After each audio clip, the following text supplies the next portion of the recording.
মির্চি নিবেদন গল্প gold mine. গল্প গোল্ড মাইন। বইটির সত্ত্ব আনন্দ পাবলিশার্স প্রাইভেট লিমিটেড কর্তৃক সংরক্ষিত। টাকা থাকলে ভালো বাড়ি করা যায়, কিন্তু সব স্বাদ কি টাকায় মেটে? আমি দুশ্চরিত্র, ফুর্তি করে চা কফি খাচ্ছ আর আমায় বলছো চরিত্র খারাপ। সলিলা, মুখ সামলে কথা বলবে। ও এখানে ডিউটি করতে এসেছে, ফুর্তি করতে ডাকিনি ওকে। আচ্ছা মিস ভৌমিক, আপনি ডক্টর নিরঞ্জন দাসকে চেনেন কি?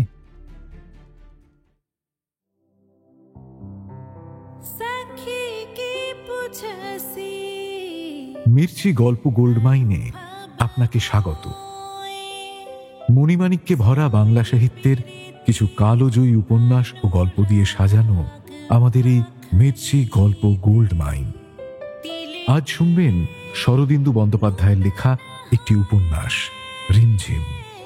প্রিয়ঙ্গদার সঙ্গে পিউ ও শঙ্খনাথ বাবুর সম্পর্কের মাঝে ডক্টর মনমথুকর অস্বস্তির কারণ হয়ে ওঠে।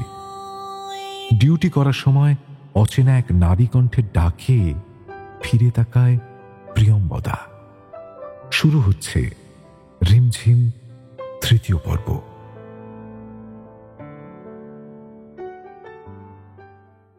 নার্স। পিছন ফিরে দেখি শঙ্খনাথ বাবুর স্ত্রী সলিলা দাঁড়িয়ে, পরনে সাদা সিদে ঢিলে ঢালা সিল্কের শাড়ি ব্লাউজ, তার উপর একটি সিল্কের দামি হাউসকোট, পায়ে লাল মখমলের স্লিপার, চুলগুলি একটু শিথিল, গায়ে গয়না নেই, কেবল গলার কণ্ঠিতে কাঁই বিচির মতো একটি চুনি ধকধক করছে। এত রূপ! শুক্লার মুখে গান শুনেছি, ঢলো ঢলো কাঁচা অঙ্গের লাবণী অবনী বহিয়া যায়। এ যেন তাই। ভদ্রতার খাতিরে আমি উঠে দাঁড়ালাম। Good evening. ডিস্টার্ব করলাম না তো? না না, ডিস্টার্বের কি আছে?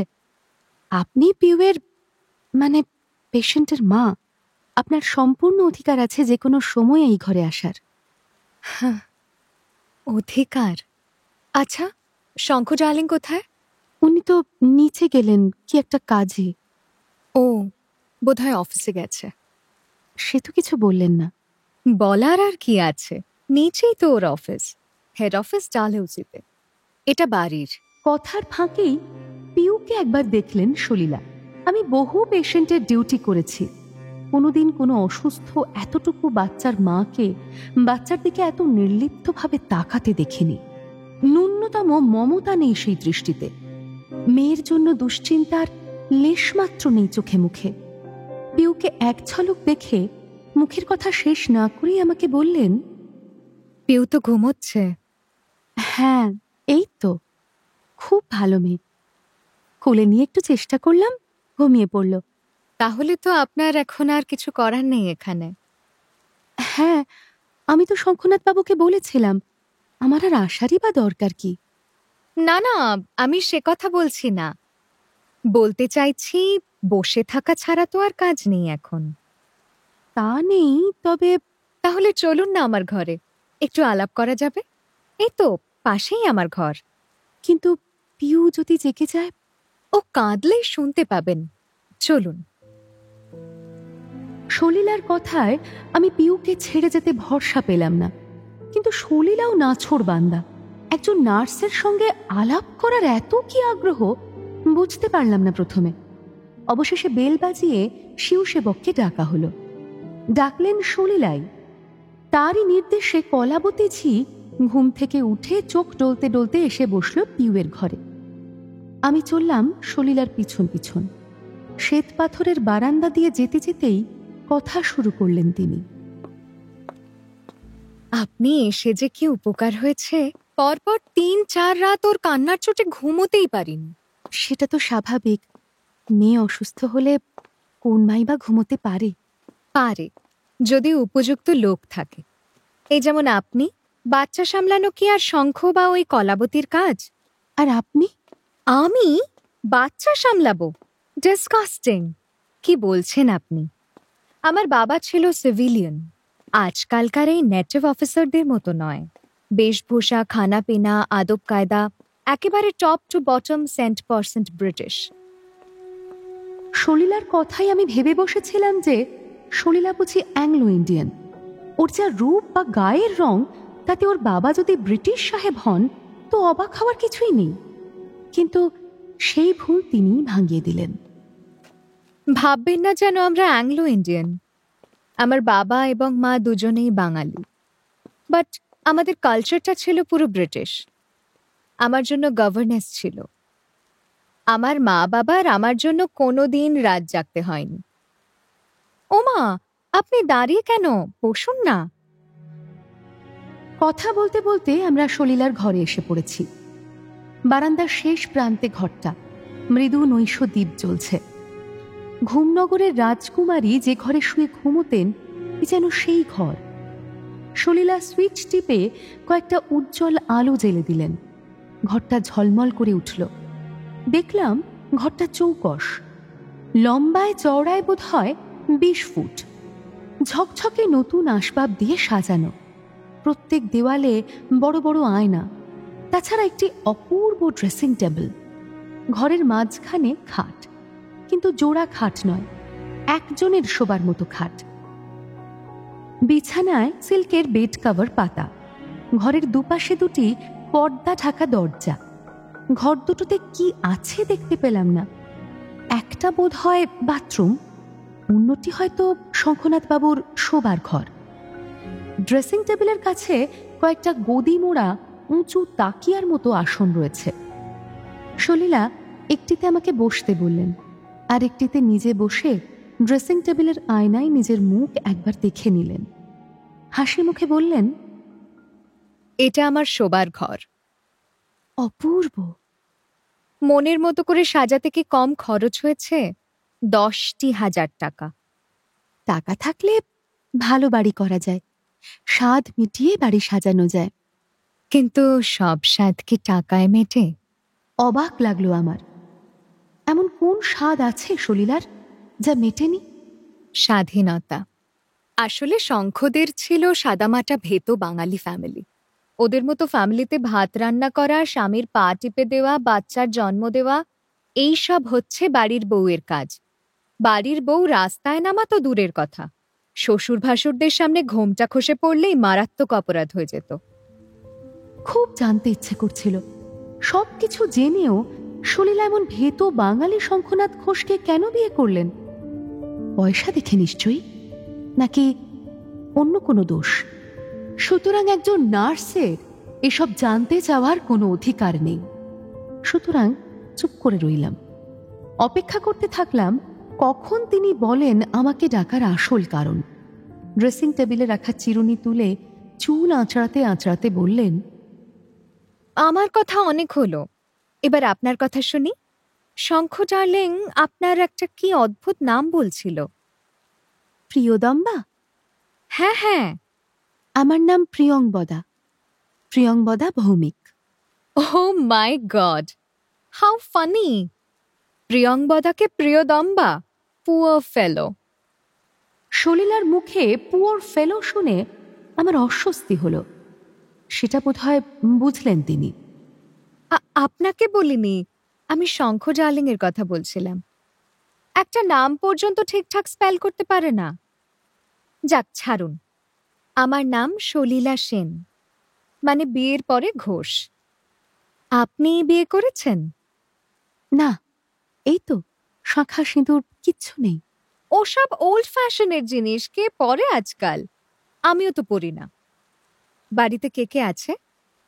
আমার এক বন্ধু থাকে আমার সঙ্গে, শুক্লা সেন, সেও অবিবাহিত। আর আর কেউ না। মানে আপনারা দুজন মাত্র? কারোর বাবা মা ভাই বোন? আমাদের দুজনেরই কেউ নেই, বলতে পারেন অনাথ আমরা। আপনার বন্ধু কি করেন? তিনিও নার্স, আমার থেকে 1 বছরের সিনিয়র। কি সুখের জীবন আপনাদের, সত্যি ওয়ান্ডারফুল লাইফ। জীবনে কোনো বাধা নেই, কোনো শাসন নেই। দুজনেই ইনকাম করছেন আর ইচ্ছে মতো খরচ করছেন। খরচ ইচ্ছে মতো আর করতে পারছি কোথায়? ইচ্ছে পূরণের জন্য তো অনেক টাকা দরকার। অত টাকা কোথায় আমাদের? আচ্ছা, আপনাদের বয়ফ্রেন্ডরা গিফট দেয় না? বয়ফ্রেন্ড? হ্যাঁ, শুনেছি নার্সদের সঙ্গে ইয়াং ডাক্তারদের ভালো সম্পর্ক থাকে। আপনাকে তো আমাদের হাউস ফিজিশিয়ান ডক্টর কর রেকমেন্ড করেছেন। তিনিও তো ইয়াং, হ্যান্ডসাম, আনম্যারিড। হ্যাঁ, কিন্তু ডক্টর করের সঙ্গে আমার তেমন কোনো রিলেশন নেই। আমি যখন নার্সিং পড়ছি তখন তিনি ডাক্তারের ছাত্র। আমাদের একই মেডিকেল কলেজে ট্রেনিং হয়েছে, সেই থেকেই পরিচয়। অন্য কেউ? আপনাকে দেখতেও যে খারাপ তা তো নয়। ইয়ে মানে না, আমাদের ট্রেনিং এর সময় ডক্টরদের থেকে দূরত্ব বজায় রাখাটা শেখানো হয়েছে। হ্যাঁ, একেই বোধহয় বলে ভাগ্য।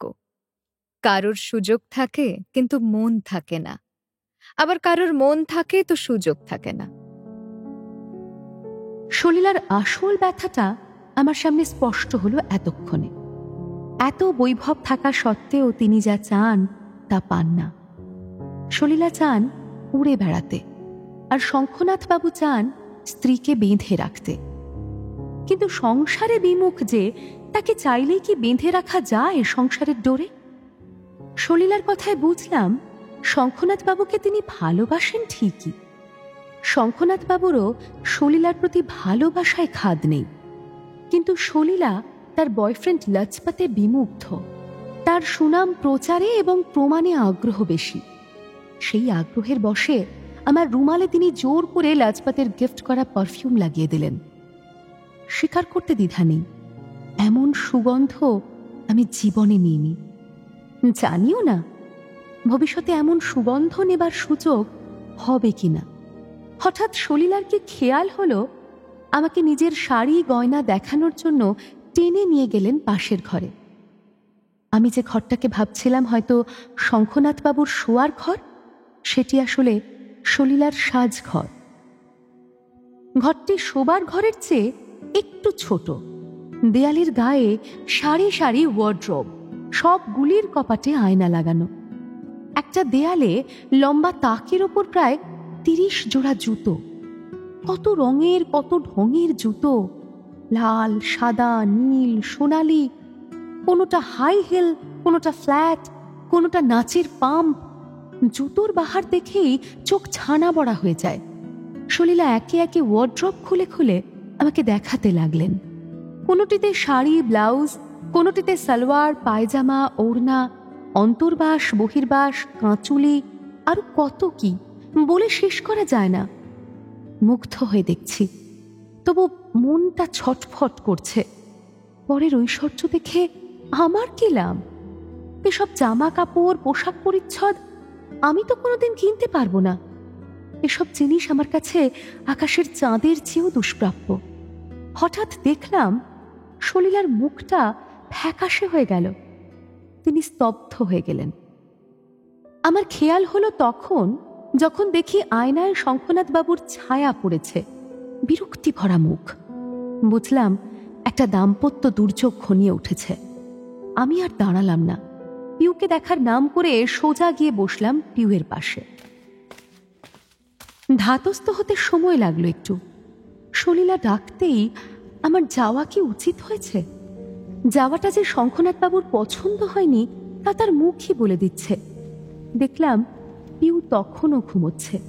কলাবতীও ঘুমিয়ে পড়েছে দরজার পাশে। কান খাড়া করে শুনতে চেষ্টা করলাম।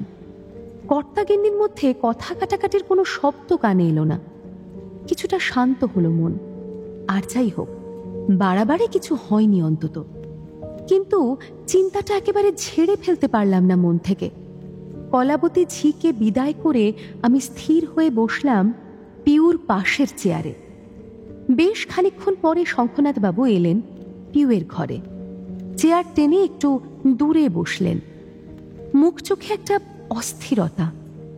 আমার মনের দোলাচল বেড়ে গেল। তিনি খুব শান্ত স্বরে, অনুযোগের সুরে বললেন, তুমি কিছু মনে করো না প্রিয়তম্বা, নিজের জাঁক দেখানো সলিলার একটা অভ্যেস। এমা, মনে করার কি আছে? সব মেয়েই জাঁক দেখাতে ভালোবাসে, নিজের গয়না কাপড় দেখাতে ভালোবাসে। আর তুমি? আমারও যদি থাকতো তাহলে হয়তো দেখাতাম। আচ্ছা, পিউর আর ঘুম ভাঙেনি তো? না, এবার আপনিও যান, খেয়ে দিয়ে শুয়ে পড়ুন। আপনারও তো বিশ্রামের প্রয়োজন। যাচ্ছি।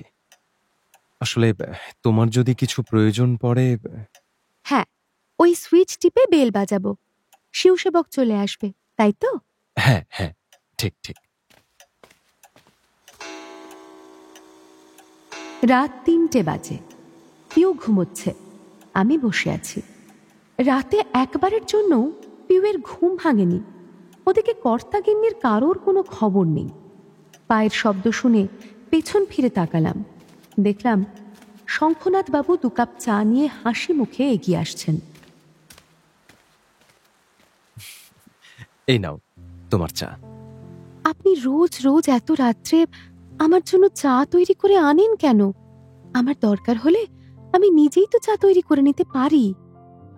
আরে আমি তো আগেই বলেছি, শেষ রাত্রে ঘুম ভেঙে গেলে আমি আর ঘুমোতে পারি না, তখন চা খেতে খুব ইচ্ছে করে। নিজেই চা তৈরি করে খাই। তুমি জেগে থাকো তাই তোমার জন্যও করি। ধন্যবাদ। আপনি আপনি? আবার আপনি? কেন, কি হলো? আরে আমাকে তো তুমি করে বলার কথা ছিল। ওই চুক্তির কথা মনে নেই? সেটা রাগের মাথায় বলে ফেলেছিলাম, কিন্তু চাইলেই বলা যায় নাকি? কেন যায় না? আমি যদি তোমাকে তুমি করে বলতে পারি, তাহলে তুমি আমাকে কেন তুমি করে বলতে পারো না? আহা, এতে না পারার আছেটা কি? ইয়ে মানে, ওসব থাক, একটা অন্য কথা বলি। বলো। এবার আমাকে ছুটি দিন, পিউ তো এখন সেরে গেছে। মানে? এই তো কথা দিয়েছিলে তুমি, যতদিন না ভালো ঝি পাই ততদিন তুমি থাকবে। হ্যাঁ, কিন্তু কতদিনে ভালো ছি পাওয়া যাবে? আমার অন্য কাজও তো আছে। দেখো, যদি আরো বেশি টাকা লাগে তো আমি। না না, টাকার কথা নয়, টাকা আপনি যথেষ্ট দিচ্ছেন, কিন্তু বুঝেছি, সলিলার ব্যবহারে তুমি রাগ করেছ, কিন্তু পিউ তো কোনো দোষ করেনি, তাই না? কেউ কোনো দোষ করেনি শঙ্খনাথ বাবু। আমার কথাটা বোঝার চেষ্টা করুন। সুস্থ বাচ্চাকে ঘুম পাড়ানো নার্সের কাজ নয়, কিন্তু আমাকে আর এখানে দরকার নেই।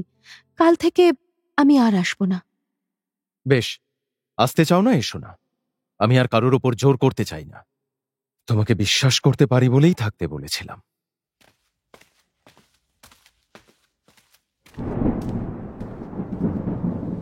শঙ্খনাথ বাবু আর দাঁড়ালেন না, অসন্তুষ্ট হয়েছেন তিনি। মনটা খারাপ হয়ে গেল। শঙ্খনাথ বাবু এতটা অবুঝ হবেন ভাবিনি। তাকে অসন্তুষ্ট করে চলে যাবার ইচ্ছে আমার ছিল না। ভালোয় ভালোয় যেতে পারলেই ভালো হতো, কিন্তু উপায় কি? বাঁধন তো ছিঁড়তে হবে। সকালে পিউ জেগে উঠবার আগেই চলে এলাম। ইচ্ছে হলো পিউয়ের ঘুমন্ত গালে একটা চুমু খাই, কিন্তু কাজ নেই মায়া বাড়িয়ে। শঙ্খনাথবাবু গম্ভীর মুখে টাকা চুকিয়ে দিলেন, কথা বললেন না। তাঁর গাড়ি বাড়ি পৌঁছে দিয়ে গেল।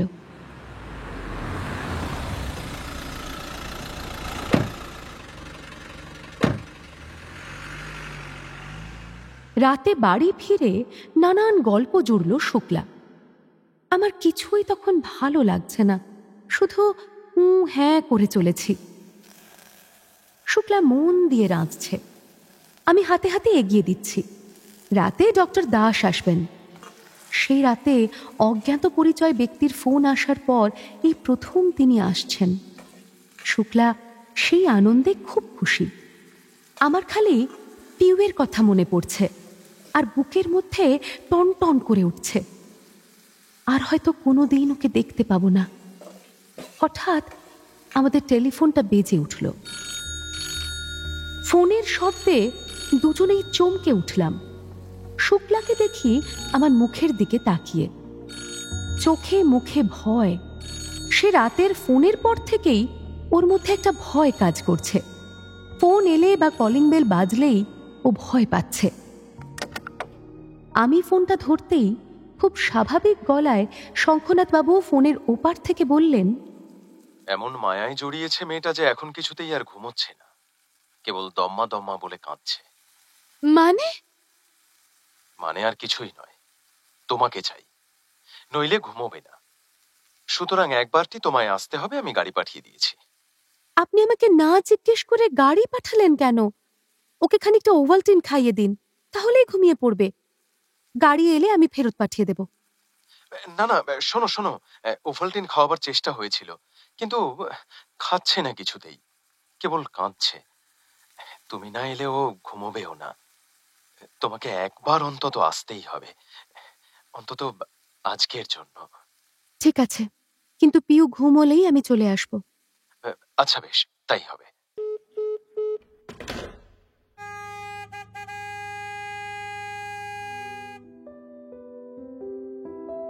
বুঝতে পারলাম না ঠিক করছি কিনা।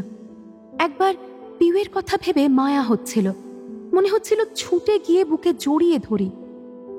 আবার ভাবছিলাম, মায়া বাড়িয়ে কি লাভ? নার্স প্রিয়ংবদা ভৌমিক, অন্যের সোনা কানে দিও না।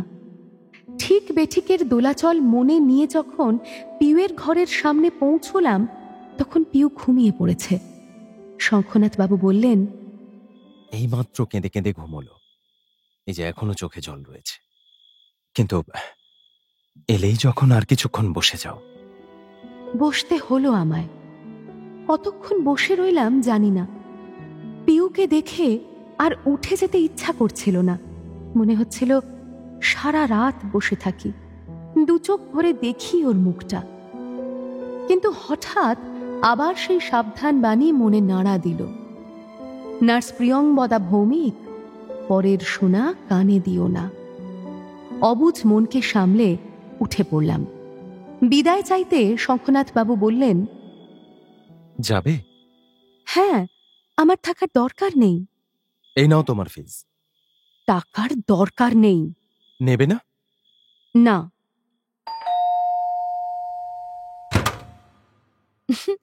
আয়, দেখ তোর জামাইবাবু এসেছেন। বাড়ি ফিরে দেখি ডক্টর দাস এসেছেন। আমাকে দেখে হাসি মুখে বললেন, গুড ইভিনিং সখী, তোমার পথ চেয়েই বসে আছি। তোমার নাকি একটি মেয়ে জুটেছে? আর বলবেন না। আর বলতেও হবে না, আগে গিয়ে কাপড় বদলে আয়। আমি ভাত বাড়ছি, একসঙ্গে খাবো সবাই, খেতে খেতে শোনা যাবে সব। যা। ও মা, 11টা বাজে, এখনো খাসনি তোরা? এই যে তুমি এলে, এবার খাবো। কাপড় বদলে হাত মুখ ধুয়ে আসতেই দেখি শুক্লা খাবার বেড়ে ফেলেছে। আর দেরি করলাম না। সারাদিন মন মেজাজ ভালো ছিল না। পিউয়ের জন্য মনটা কেমন করছিল, খেতেও ইচ্ছে করছিল না। পিউকে একবার দেখে এসে এখন মনটা বেশ ভালো লাগছে, খিদেটাও পেয়েছে। সুতরাং খাওয়া শুরু করলাম। শুক্লা প্রশ্ন করল, মনমথকরের কোনো খবর পেলে? মনমথ কর?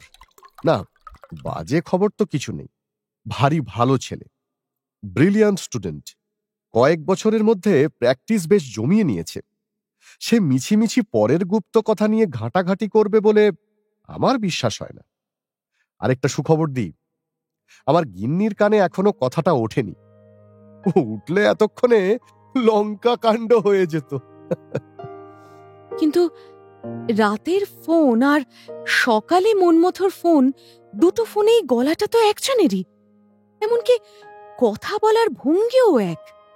ওটা তোমার ভুল শুক্লা, ওরকম হতেই পারে। টেলিফোনে সবসময় সবার গলা বোঝা যায় না। তার উপরেই বর্ষাকালে জয়েন্ট বক্সে জল ঢুকে ফোনে নানা গোলমাল করে। তখন মাঝে মাঝে তো বোঝাই যায় না যে পুরুষ কণ্ঠ না নারী কণ্ঠ। কিন্তু জামাইবাবু, শুক্লা যদি ভুলও করে তবুও তো বিপদ টলে যাচ্ছে না। মানবেন তো যে কেউ একজন অন্তত আপনাদের বিষয়ে জানতে পেরেছে? হ্যাঁ, সেটা অবশ্যই জানতে পেরেছে ঠিকই, কিন্তু তার মনে কোনো কুঅভিপ্রায় নেই বলেই আমার ধারণা। থাকলে এতদিন শহরময় ধিদি পড়ে যেত, আমার বাড়ি ঢোকবার উপায় থাকতো না। তার মানে বলতে চাইছেন সে শুধু জেনেই খুশি? কি আর বলি সখী, যতক্ষণ না সে পরবর্তী কিছু করছে ততক্ষণ তো বোঝাই যাচ্ছে না। একবার ফোন করা ছাড়া আর তো কিছুই সে করেনি, অন্তত আমরা জানি না। আচ্ছা, মনমথকরের বিয়ে হয়েছে কিনা জানো? বিয়ে? না, হয়নি। তুই জানলে কি করে? সলিলা বলছিলেন। তিনি নিশ্চয়ই ভুল বলবেন না? কে এই সলিলা? পেশেন্ট? কিন্তু মনমথকরের বিয়ের প্রসঙ্গ উঠছে কেন? সলিলা শঙ্খনাথ ঘোষের স্ত্রী। ওদের 1.5 বছরের মেয়ে পিউ আমার পেশেন্ট। ও, তোমার সেই মেয়ে পিউ? মোটেও আমার মেয়ে নয় জামাইবাবু। শুক্লার খালি সব বাড়িয়ে বাড়িয়ে বলা স্বভাব। ডক্টর কর শঙ্খনাথ বাবুর হাউস ফিজিশিয়ান। হ্যাঁ, সেই তো বলছে সেই প্রিয়ার নাম রেকমেন্ড করেছে, আবার সেই সুবাদে চায়ের নিমন্ত্রণ করেছে। চায়ের নেমন্তন্ন এই প্রথম নয়। আমরা যখন নার্সিং পড়তাম তখনও একবার নেমন্তন্ন করেছিল, ও যায়নি। বাহ, খুব নিবেদিত প্রাণ প্রেমিক তো। এত বছর পরেও ভোলেনি। শুধু আমাকেই নয়, আমার আগে শুক্লাকেও চায়ের নেমন্তন্ন করেছিল। আচ্ছা, তুমি গেছিলে নাকি? মাথা খারাপ? আমি আগে থেকেই জানতাম যে ডক্টর কর মেয়েদের ফাঁদে ফেলার চেষ্টা করে। কলেজে একটু সুন্দরী মেয়ে দেখলেই ও এইসব বজ্জাতি করত। নমিতা নামে একটা মেয়েকে তো প্রায় ফাঁদে ফেলে দিয়েছিল। বরাত জোরে বেঁচে যায় মেয়েটা। তার মানে এই গুণটাও আছে ওর। তাহলে তো খবর নিতে হচ্ছে। আমি প্রিয়াকে ডক্টর করের থেকে দূরে থাকতে বলেছি। চায়ের নেমন্তন্ন না হয় রাখলাম না, কিন্তু দূরে থাকার কি আছে? পেশেন্ট দিলে তো নিতেই পারি। না সখী, ও যদি ওই ক্লাসের লোক হয় তাহলে তোমার দূরে থাকাই ভালো। এমন লোকেদের বিশ্বাস করতে নেই। কখন কোন ফাঁদে ফেলে দেবে কিচ্ছু বলা যায় না। বুঝতেও পারবে না তুমি। আমিও দেখছি, ভালো করে খোঁজ নিচ্ছি। যদি সত্যি পাজি লোক হয়। কথা অসমাপ্ত রেখেই থেমে গেলেন জামাইবাবু। ভ্রু কুঁচকে তাকিয়ে রইলেন কিছুক্ষণ টেবিলের দিকে। কিছু যেন ভাবলেন গভীরভাবে। খাওয়া সেরে আমাকে ডাকলেন আবার। কই সখী, তোমার মেয়ের গল্প শোনালে না তো? শুক্লা আপনাকে শোনাবে। আমি চললাম ঘুমোতে, খুব ঘুম পাচ্ছে। ওকে, গুড নাইট। ঘুম আমার পায়নি তখনও। জামাইবাবু এলে আমি ওদের থেকে যতটা সম্ভব সরে সরে থাকি, ওদের একান্তের সময় কাটাতে দিই। সেটা ওরাও বোঝে। তাই অজুহাত বুঝেও শুক্লা বা ডক্টর দাস আমাকে আর আটকালেন না।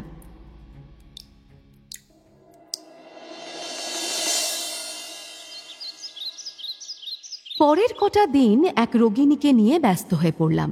রোগিণীর বয়স হয়েছে, বড় মানুষের গিন্নি। রোগও এমন কিছু মারাত্মক নয়, কিন্তু মহিলাটি বাড়ি শুদ্ধ লোককে তটস্থ করে রেখেছেন। বিছানায় শুয়ে শুয়ে হুকুম চালাচ্ছেন। ছেলেরা ছোটাছুটি করছে, পুত্রবধূরা ভয়ে কাঁটা হয়ে আছে। কর্তা মাঝে মাঝে দরজায় উঁকি দিয়ে যাচ্ছেন, কিন্তু তার ঘরে ঢোকবার হুকুম নেই। পাছে আমার উপর তার চোখ পড়ে। এমন ডিউটি করে বাড়ি ফিরে বেশ ক্লান্ত হয়ে পড়তাম। প্রথম প্রথম রাত্রে যখন একা শুয়ে থাকতাম বিছানায়, তখন পিউয়ের কথা খুব মনে পড়ত। পিউ কি করছে, কে ঘুম পাড়াচ্ছে, আমার কথা মনে পড়ছে কিনা, এরকম আরও কত কি। আস্তে আস্তে সে চিন্তা হারিয়ে গেল মন থেকে। তখন শ্রাবণ মাসের শেষ। কদিন টানা বৃষ্টির পরে সকাল থেকে রোদ উঠেছে। সন্ধেবেলা ডিউটি করে ফিরে দেখি শুক্লা আমার আগেই ফিরেছে। রান্নাও করা হয়ে গেছে ওর। কাপড় বদলে স্নান সেরে চা নিয়ে বসলাম দুজনে। কথায় কথায় শুক্লা বলল, বড়দের থেকে বাচ্চাদের নার্স করা অনেক ভালো। অন্তত নিষ্পাপ শিশুগুলোর ভালোবাসা পাওয়া যায়। পিউয়ের কথা বলছিস? সত্যি মেয়েটার মধ্যে কেমন একটা জাদু ছিল যেন। মাত্র 4 দিন গেছি ওদের বাড়ি, তার মধ্যেই কেমন যেন। যাক, ছাড়ো সব কথা। অন্যের শোনা কানে দিতে নেই। পরে খবর নিয়েছিস? কেমন আছে মেয়েটা? মায়া বাড়িয়ে লাভ কি? যা গেছে তা যাক। এতদিন পরেও ওদিক থেকে যখন কোনো খবর আসেনি, তখন নিশ্চয়ই পিউ আমায় ভুলে গেছে। ভালোই হয়েছে। আর শঙ্খনাথ বাবু?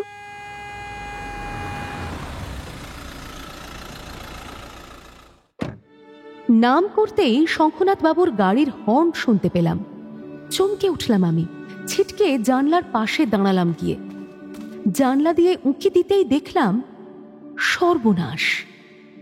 কি রে প্রিয়া, কি হলো? শঙ্খনাথ বাবু এখানে, বাড়ির নিচে শঙ্খনাথ বাবু আসছেন। কই, কোথায়? আমার কথা শুনে শুক্লাও ছিটকে উঠে এলো জানলার পাশে।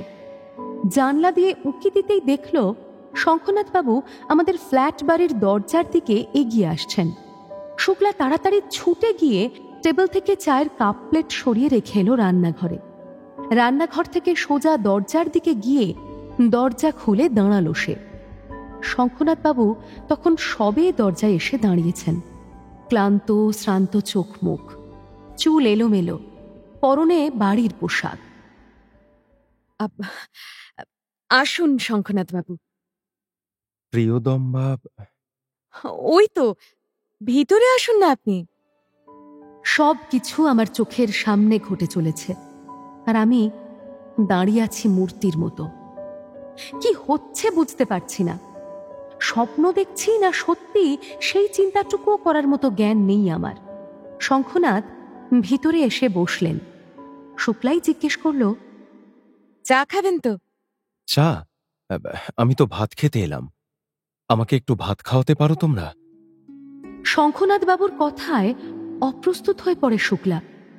একবার আমার আর একবার শঙ্খনাথ বাবুর মুখ দেখতে থাকে। আমি নিজেকে সামলে নিতে সময় নিই। শঙ্খনাথ বাবু আমাকে ওভাবে চুপ করে দাঁড়িয়ে থাকতে দেখে বলেন, ঠিক আছে, তাহলে বরং কোনো হোটেলে টোটেলে। ঠাট্টা করছেন আপনি? না না, একদম নয়। বিশ্বাস করো, আমি সত্যিই তোমাদের কাছে ভাত খেতে চাইছি। আমার বাড়িতে আজ মৎসব হচ্ছে, নাচ গান হবে, ছাদের ওপর আসর বসবে, রেকর্ড প্লেয়ারে নাচের বাজনা বাজবে, সারি সারি টেবিল সাজিয়ে বুফে ডিনার তৈরি থাকবে, বষ্টমী নাচবে আর খাবে। তাই আমি আগে ভাগেই চলে এলাম। ও, আজ বুঝি আপনার বাড়িতে পার্টি? হ্যাঁ, ওই গোটা 50 নেড়ানেড়ি নেমন্তন্ন হয়েছে, 9টা থেকে পার্টি আরম্ভ। তাই তার আগেই আমি। আর পিউ? ওই যে কলাবতীর কাছে, সে আর কোথায় যাবে, তার তো আর পালাবার উপায় নেই। পিউর কথা উঠতেই মনটা কেমন যেন করে উঠল। জিজ্ঞেস করে ফেললাম, পিউ আমার কথা বলে? হ্যাঁ, মাঝে মাঝে দম্মা দম্মা বলে ডাকে। এলেনি যখন, ওকে নিয়ে আসতে পারতেন। হ্যাঁ, আপনারা গল্প করুন, আমি আপনার খাওয়ার ব্যবস্থা করছি। শাক ভাত খেতে হবে কিন্তু, আগেই বলে দিচ্ছি। কালিয়া কোরমা। না না, ওই শাক ভাতই দাও না একটু, কতদিন খাই না। এই দেখো, আলাপ পরিচয় না হতেই তোমাকে আমি তুমি বলে ফেললাম। আমি শুক্লা সেন। প্রিয়ংবদা আর আমি একসঙ্গেই থাকি। ও তো আমার কথা বলেছে আপনাকে। আপনি আমায় নির্দ্বিধায় তুমি বলতে পারেন। অভিমান করে ঝগড়া বাঁধাবো না। অভিমান? ঝগড়া? শঙ্খনাথ বাবুকে বসিয়ে আমি আর শুক্লা তাড়াতাড়ি রান্নাঘরে গেলাম। বাটি চচ্চড়ি আর কাঁকড়ার ঝাল রান্না করেছিল শুক্লা। ভাত যা ছিল তাতে কুলোবে বলে মনে হলো না। আমি শুক্লাকে শঙ্খনাথ বাবুর সঙ্গে গল্প করতে পাঠিয়ে দুমুঠো চাল চাপালাম প্রেসার স্টোভে। আর একটা প্রেসার স্টোভ আছে আমাদের, সেটাতে আলু বেগুন বড়ি দিয়ে একটা ঝোল রান্না করে ফেললাম চটপট। আধ ঘন্টার মধ্যে আয়োজন সেরে বসার ঘরে এসে দেখি শুক্লা বেশ ভাব জমিয়ে ফেলেছে শঙ্খনাথ বাবুর সঙ্গে। শঙ্খনাথ বাবু শুক্লাকে জ্ঞান দিচ্ছেন। আসলে কি জানো তো, এই তোমাদের মতো মেয়েরা বিয়ে করে না বলেই দেশটা অধঃপাতে যাচ্ছে, বুঝলে? শুক্লাও দেখি বেশ বাধ্য ছাত্রের মতো গালে হাত দিয়ে মন দিয়ে শুনছে শঙ্খনাথ বাবুর ভাষণ। আমি ঘরে ঢুকতেই সে আমার দিকে আর চোখে চেয়ে একটু হাসল, আর তার দেখা দেখি শঙ্খনাথ বাবু আমার দিকে তাকাতেই ভাষণ থামিয়ে দিলেন। আমি তাড়াতাড়ি টেবিলের ওপর চাদর পেতে একে একে খাবার দাবার সব এনে রাখলাম। দেখলাম খাওয়ার ব্যাপারে শঙ্খনাথ বাবুর কোনো লজ্জা নেই। দিব্যি নিজে হাতে সব একে একে নিয়ে চেটে পুটে বেশ তৃপ্তি করে খেলেন। লোককে খাওয়াতে যেমন ভালোবাসেন তেমন নিজেও খেতে ভালোবাসেন। খাওয়া শেষ করে হাত মুখ ধুয়ে একটা লম্বা ঢেকুর তুলে বললেন, পেটে জায়গা থাকলে আরো খেতাম। কে রেঁধেছে? এমন রান্না কত বছর যে খাইনি। আহা, আমার মা এমন রাঁধতেন। আমরা দুজনেই রেঁধেছি। দেখো, তোমরা কিন্তু আমার লোভ বাড়িয়ে দিলে। বলছি, আবার যদি একদিন এসে খেতে চাইবে, খেতে দেবে তো? নিশ্চয়ই দেব, কিন্তু দয়া করে অন্তত 2 ঘন্টা আগে খবর দেবেন। শঙ্খনাথবাবু মাথা নেড়ে বললেন, হুম, সেটি হচ্ছে না। যখন আসবো আমি হঠাৎ আসবো। আরে তোমরা নিজের জন্য যা রাঁধবে তাই খাবো। সেদিন রাতে যাওয়ার সময় হঠাৎ শুক্লা বলল, আপনার প্রার্থনা বুঝি মা কালী শুনতে পাননি? কি প্রার্থনা? উনি প্রার্থনা করেছিলেন যেন বৃষ্টি হয়, তাহলে ছাদের পার্টি ভেস্তে যাবে। আলবাত করবই তো। আরে যারা আমার জীবনটাকে ছারখার করে দিল তাদের অনিষ্ট আমি চাইবো না। কিন্তু অনিষ্ট হলো কই? আকাশে তারা দেখা যাচ্ছে। কি আর করব, যাই গিয়ে দেখি এবার ভূতের কেত্তন থেমেছে কিনা। আসলে মেয়েটা একা বাড়িতে, নইলে আমি ও বাড়ি মুখ হতাম না। চললাম। পিউয়ের কথা উঠতেই বুকের ভিতরটা ছ্যাঁত করে উঠল। সত্যি তো, বাড়িময় হুজ্জুতির মধ্যে মেয়েটা কি করছে কে জানে। শঙ্খনাথবাবু চলে যাওয়ার পর শুক্লা বলল, বেশ মানুষ তো। এই যে বলেছিলি বদমেজাজি, গেঁয়ো ভূত, ভুঁইফোড় বড়লোক, অভদ্র, আরো কত কি। তাই না তো কি? সামান্য ভদ্রতা বোধটুকুও নেই, নইলে কেউ এমন ভাত খেতে আসতে পারে? দেখ, তোকে নিজের মনে করেন তাই এসেছেন, আর কারোর কাছে তো ছুটে যাননি। নে নে, অনেক হয়েছে সালিশি, এবার চল আমরাও খেয়ে শুয়ে পড়ি। কাল সকালে আবার দুজনেরই ডিউটি আছে। হ্যাঁ হ্যাঁ, চল। পরদিন সকালে বেল বাজলো দরজায়। দরজা খুলতেই দেখি শিউসেবক দাঁড়িয়ে, হাতে কাগজে মোড়া একটা পেল্লাই উপহারের বাক্স। শিউসেবক, তুমি এত সকালে? नमस्ते मैडम, साहब बेटा पाठिয়েছেন। কি আছে এতে? वो तो हमको मालूम नहीं, আপনারা খুলকে দেখে নিন। খুলে দেখি একটা ইলেকট্রিক স্টোভ। ও মা! শুক্লা তো স্টোভ পেয়ে ভারী খুশি। রান্না বান্নার বেশিরভাগটাই ও করে। অনেকদিন ধরেই এমন একটা স্টোভ কেনার কথা চলছিল আমাদের।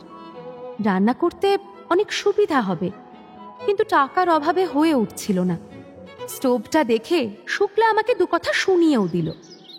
যাই বলিস প্রিয়া, এমন অভদ্র, বদমেজাজি, গেঁয়ো ভূত, ভুঁইফোড় বড়লোক যেন ঘরে ঘরে থাকেন। এদের অভাবেই বাঙালি জাতিটা ভদ্রতা কাকে বলে ভুলতেই বসেছেন। থাক থাক, অনেক হয়েছে, বুঝেছি। মায়ের থেকে মাসির দরদ বেশি। मैं अब जाऊं मैडम? শিউসেবকের হাতে 2 টাকা বকশিস ধরিয়ে বিদায় করলাম। কিছুদিন বেশ ভালোই চলল। আমরা দুজনেই আবার কাজে ব্যস্ত হয়ে পড়লাম। জামাইবাবুও নিয়ম মাফিক সপ্তাহে 2-3 দিন করে আসতে শুরু করলেন। পিউ বা শঙ্খনাথ বাবুর কথা প্রায় ভুলেই গেলাম আমরা। মনে পড়ল আবার মনমুথো করের ফোন পেয়ে। সেদিন সকালে হঠাৎ ফোন করে বললেন, হ্যালো, কেমন আছেন? কে বলছেন? ডক্টর কর কি? My pleasure. চিনতে পেরেছেন তাহলে? আমি তো ভাবলাম ভুলেই গেলেন বোধহয়। না না, ভুলবো কেন? কতদিনের পরিচয় আমাদের, চাইলে কি ভোলা যায়? তাহলে চায়ের নেমন্তন্ন মনে আছে নিশ্চয়ই? মনে আছে অবশ্যই, কিন্তু আপনাদের শুভেচ্ছায় আর আন্তরিকতায় ভীষণ ব্যস্ত, সময় পাচ্ছি না একদম। ব্যস্ত? হে বাবা, কিন্তু আমার একটা কেসের নার্স দরকার, ভেবেছিলাম আপনাকেই বলবো। ধন্যবাদ, কিন্তু এখন তো পারবো না। হুম। আচ্ছা, আপনি যার সঙ্গে থাকেন, কি নাম যেন? নামটা ঠিক মনে পড়ছে না। আ, তিনিও কি এনগেজড? হ্যাঁ, শুক্লা অন্য জায়গায় কাজ করছে। ও, আই সি। তা ঠিক আছে, আমি অন্য ব্যবস্থা করব। আচ্ছা মিস ভৌমিক, আপনি ডক্টর নিরঞ্জন দাসকে চেনেন কি? ডক্টর ডক্টর নিরঞ্জন? হুম, গাইনোকোলজিস্ট। হ্যাঁ হ্যাঁ, চিনব না কেন, উনি তো আমাদের ক্লাস নিতেন। হ্যাঁ হ্যাঁ, ভারী চমৎকার লোক। হ্যাঁ, কিন্তু হঠাৎ ওনার কথা তুললেন কেন বলুন দেখি? তিনি অমন ভালো লোক, কিন্তু তার স্ত্রী শুনেছে ভীষণ দজ্জাল, একেবারে খান্ডার মেয়ে মানুষ। আপনি নিশ্চয়ই জানেন। ডাক্তারদের ঘরের খবর আমি কোত্থেকে জানবো? তা বটে। আচ্ছা, আজ এই পর্যন্ত। ও বাই দ্য ওয়ে, চায়ের কথাটা মনে রাখবেন কিন্তু। রাখছি, হ্যাঁ?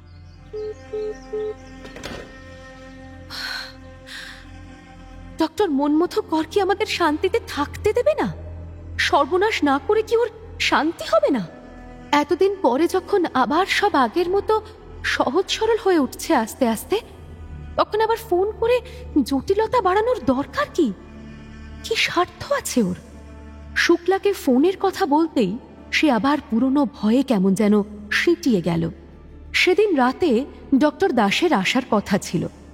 ভেবেছিলাম ডক্টর মনমথ কর যে আবার ফোন করেছিলেন এবং ডক্টর দাসের স্ত্রীর কথা বলছিলেন, সে সব নালিশ করব ডক্টর দাসের কাছে। কিন্তু তিনি এলেন না। অনেক রাত পর্যন্ত জেগে একসময় শুক্লা বলল, তুই শুয়ে পড় প্রিয়া, আমি আরেকটু দেখে শুচ্ছি, হয়তো কোনো ইমার্জেন্সি কেস টেস এসে পড়েছে। কিন্তু বললে কি শোয়া যায়? আমিও জেগে রইলাম শুক্লার সঙ্গে। রাত গড়িয়ে দিন হতে চলল। রাতে খাওয়া দাওয়া কিছুই হলো না, ঘুমও হলো না। সকালবেলা শুক্লা আর আমি যে যার কাজে বেরিয়ে গেলাম। বিকেলে ফিরে শুক্লার কাছে শুনলাম ডক্টর দাস ফোন করেছিলেন। আগের দিন রাত্রে পারিবারিক অশান্তির কারণে বাড়ি যেতে হয়েছিল তাকে। ফোন করে খবরটাও দেওয়ার সুযোগ পাননি। ডক্টর দাসের নিয়তি নিয়ে যখন দুই বন্ধু আফসোস করছি, তখনই এলো ফোনটা। তুলে হ্যালো বলতেই শঙ্খনাথবাবু ধরা গলায় ওপার থেকে বললেন, প্রিয়দম্বা, তুমি একবার আসবে? কেন, কি হয়েছে? পিউ কেমন আছে? পিউ ভালোই আছে। আসলে আমার নিজের একটু শরীর খারাপ হয়েছে। শরীর খারাপ? কিরকম শরীর খারাপ?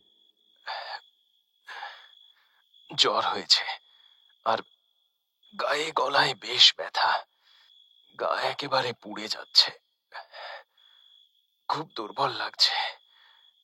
একটু এসো না। ইনফ্লুয়েঞ্জা? ডাক্তার কি বললেন? ডাক্তার ডাকিনি, সামান্য জ্বরে আর ডাক্তার কি করবে। তুমি একবার আসবে? আমি গাড়ি পাঠিয়ে দিচ্ছি।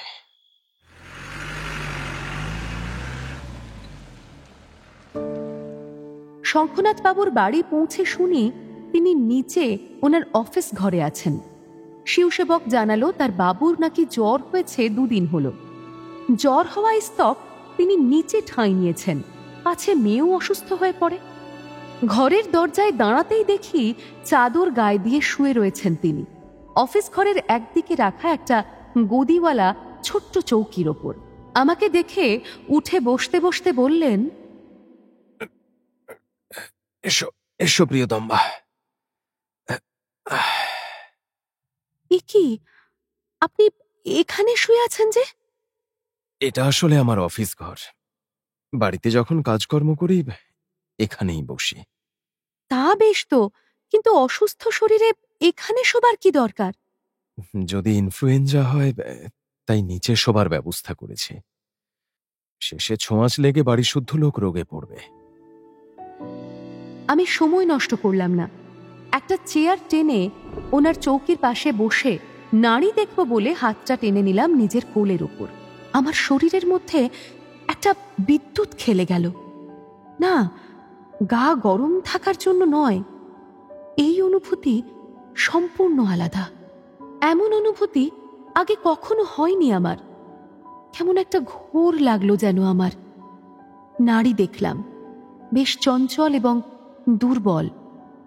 থার্মোমিটার বের করে টেম্পারেচার নিলাম 102.4। জানতে চাইলাম জ্বর কবে থেকে হয়েছে। ওই পরশু রাত্রির থেকে। ওষুধ বিশুধ কিছু খেয়েছেন? কয়েকটা অ্যাসপিরিনের বড়ি খেয়েছি। আর পথ্য? সাবুর জল। মুখে একেবারেই স্বাদ নেই, কিচ্ছু ভাল লাগছে না। এভাবে হবে না, সারবে না আপনার জ্বর। আপনার ফোন ব্যবহার করতে পারি? হ্যাঁ, করো না। কাকে ফোন করবে? ডাক্তারকে। ডাক্তার ডাকার আবার কি দরকার? দরকার আছে। আচ্ছা বেশ, ডাকো।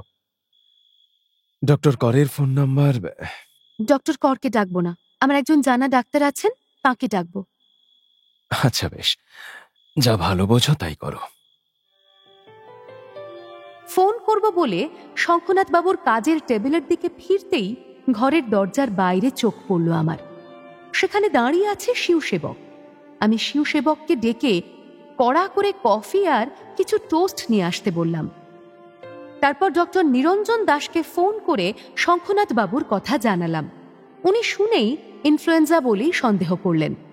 আমি তাকে একবার দেখে যেতে বললাম। প্রথমে উনি আসতে রাজি হচ্ছিলেন না। তিনি স্ত্রীরোগ বিশেষজ্ঞ, এসব পেশেন্টের চিকিৎসা উনি করেন না। কিন্তু শেষ পর্যন্ত আমার জোরাজুরিতে রাজি হলেন। তবে বললেন আসতে একটু দেরি হবে। ফোন সেরে আবার বসলাম শঙ্খনাথ বাবুর কাছে। শিবসেবক কফি আর টোস্ট এনে হাজির করল খুব দ্রুত। আমি কাপে কফি ঢেলে এগিয়ে ধরলাম শঙ্খনাথ বাবুর দিকে। উনি বললেন, কিন্তু আমার কিছু খেতে ইচ্ছে করছে না প্রিয়দম্বা। ইচ্ছে করুক আর না করুক, খেতে তো হবে। দাও তাহলে। যতটা পারবেন খান। ডক্টর আসছেন। আমার জামাইবাবু ডক্টর নিরঞ্জন দাসকে ফোন করেছি।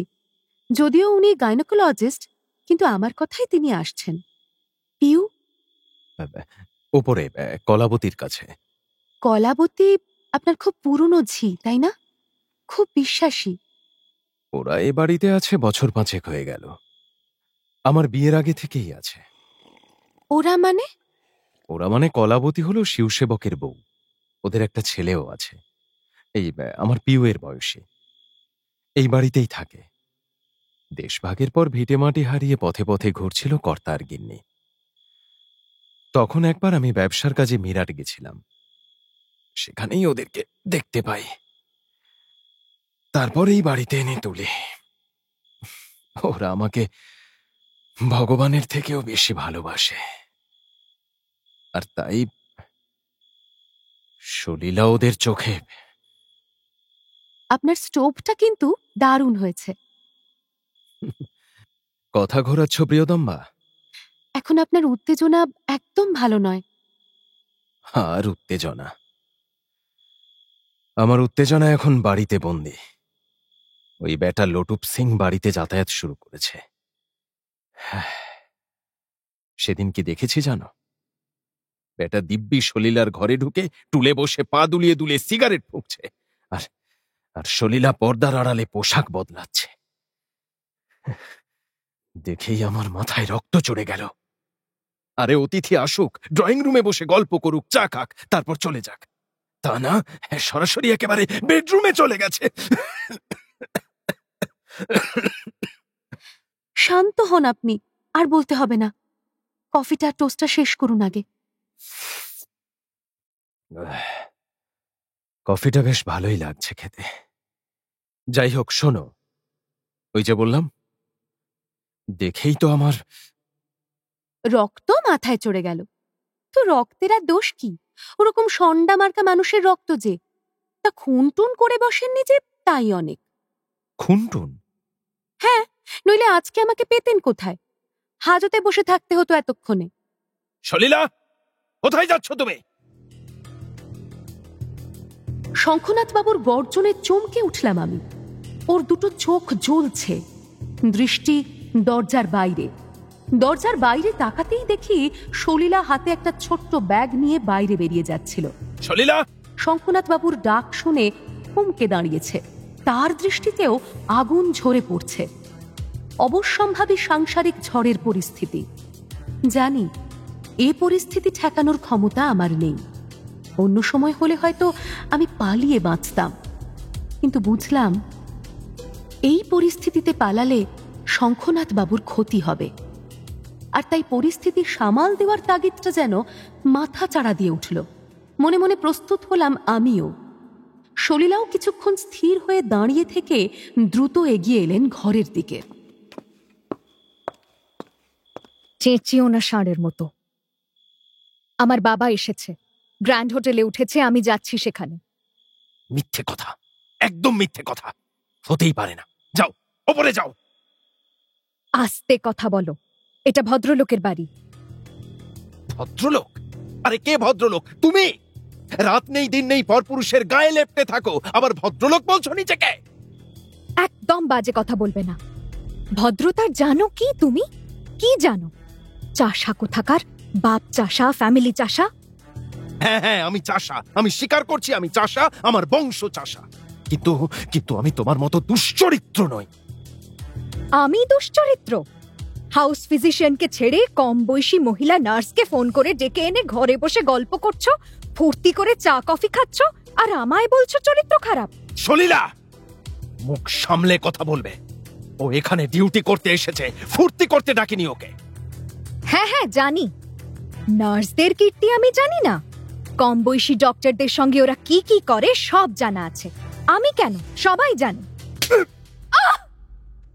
খুব দ্রুত এমন কিছু ঘটে গেল যা সামলাতে পারলাম না আমি। সলিলা আমাকে জড়িয়ে কথা তুলতেই শঙ্খনাথ বাবু কষিয়ে এক চড় বসিয়ে দিলেন স্ত্রীর গালে। সলিলা ছিটকে পড়লেন মেঝের ওপর। বাড়ির কাজের লোক সবাই জড়ো হয়ে গেছে ততক্ষণে, এদিক ওদিক থেকে উঁকি মেরে দেখছে। শঙ্খনাথ বাবুও চড় মেরে নিজে মূর্তির মতো স্থির হয়ে গেছেন। মুহূর্তে গাঢ় নীরবতায় ডুবে গেছে পরিবেশ ও পরিস্থিতি। আমি প্রথম নীরবতা ভাঙলাম। এগিয়ে গিয়ে সলিলাকে টেনে তোলার জন্য হাতটা ধরে বললাম, আপনি উঠুন প্লিজ। আপনার যখন পছন্দ নয় তখন আমি এক্ষুনি চলে যাচ্ছি। তবে দেখবেন, ওনার কিন্তু এখন শুশ্রূষার প্রয়োজন, উনি অসুস্থ। কার পছন্দ অপছন্দের পরোয়া করে চলে যাবার কথা বলছো তুমি প্রিয়ম্বদা? এই বাড়ি আমার, এখানে আমার পছন্দ অপছন্দই শেষ কথা। ওকে ওপরে যেতে বলো। না, যাব না, আমি উপরে যাব না, যাব না, কিছুতেই যাব না। কেউ আমাকে আটকাতে পারবে না আজকে, কেউ না। আজ আমি তোমার ঠ্যাং খোঁড়া করে দেব। হঠাৎ শঙ্খনাথ বাবু তেড়ে এলেন সলিলার দিকে। আমি ছুটে গিয়ে ওনাকে আটকালাম, ঠেলে ঘরে নিয়ে যাওয়ার চেষ্টা করলাম। শরীর ওনার দুর্বল হলেও জোর প্রচুর। একজন ওই রকম চেহারার পুরুষ মানুষের সঙ্গে পেরে ওঠা আমার মতো মেয়ের কম্য নয়। কিন্তু হঠাৎ কোথা থেকে আমার শরীরে এত জোর চলে এলো জানি না। কেমন একটা ঘোরের মধ্যে আমি শঙ্খনাথ বাবুকে ঠেলে নিয়ে গিয়ে শুয়ে দিলাম বিছানায়। শঙ্খনাথ বাবু তখনও চেঁচাচ্ছেন, অনেক অনেক সহ্য করেছে, আর না, আর না, আমাকে এবার ছেড়ে দাও প্রিয়তম্বা। আমি আজ ওকে একেবারে। থামো তুমি, শান্ত হও বলছি। আমি তোমাকে কিছুতেই যেতে দেব না, শান্ত হও। না, তুমি উঠতে পারবে না। দুর্বল শরীরে তোমার হার্ট ফেল করে যাবে। যার ইচ্ছে যাক, যেখানে ইচ্ছে যাক, তোমাকে আমি উঠতে দেব না, কিছুতেই না।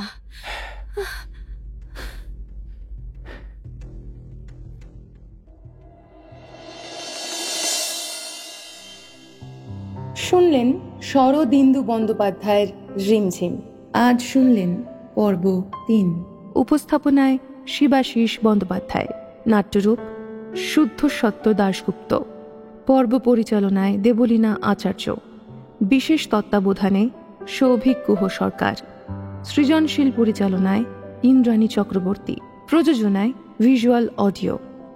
গল্প পাঠে প্রিয়ম্বদা দেবশ্রী মুখার্জি, প্রিয়ার বাবা সুদীপ্ত ঘোষ, শঙ্খনাথ স্পন্দন দাস, সলিলা শ্রেয়সী বন্দ্যোপাধ্যায়, শুক্লা জয়ত্রী ঘোষ, মনমুতকর প্রসূন দাস, পিউ শ্রুতি রয় আচার্য, কলাবতী মধুরা চৌধুরী, শিবসেবক সৌরভ চক্রবর্তী, নিরঞ্জন অভিষেক মুখার্জি এবং অন্যান্য শিল্পীরা।